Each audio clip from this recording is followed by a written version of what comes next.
Vitaly is out and he's running his mouth. Now, he says that he had 6 months of jail time in the Philippines for 3 counts of disturbing the peace. Now, 1 count came from stealing a fan, and the other 2 counts came from recording the process, which led to 3 counts of disturbing the peace, which leads to 6 months with an extra 4 months of deportation. Now, I don't know why it takes 4 months to deport somebody. I thought you could just put them back on a plane and send them back to Russia like they eventually did.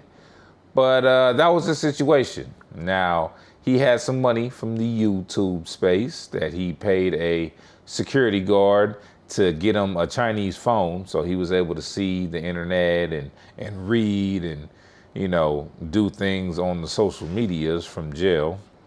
He also says it was 90, and I mean with the cell phone too. You know, he was on that. He was on that X. He was on that Twitter. He was talking to Grok.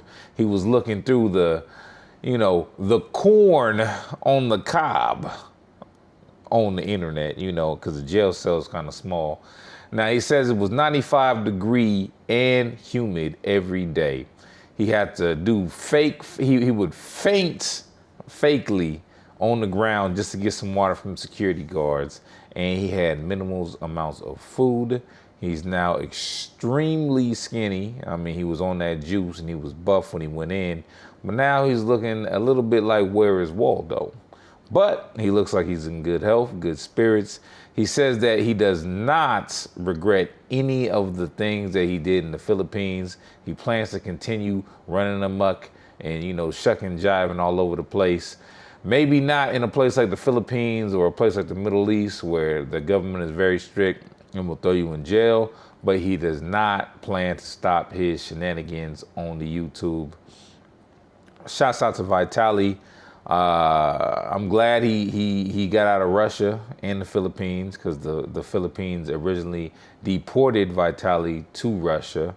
And, you know, he doesn't want to deal with the whole Ukrainian-Russian war, so he immediately flew over to the U.S.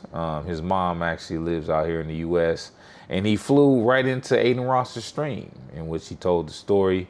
Now, when I saw the stream with Aiden, I noticed that he seemed to be like in good spirits. Like he was chilling, he was relaxed, he was smiling.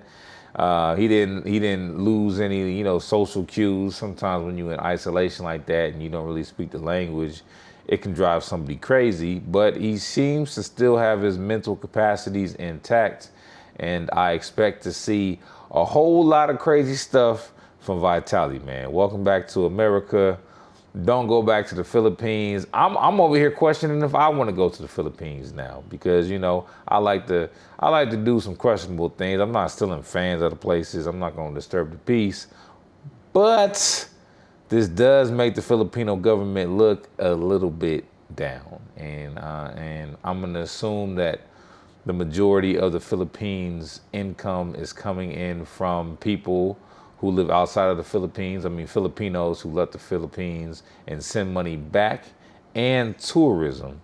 So I think that whole tourism side is going to see a slight decrease because of what happened.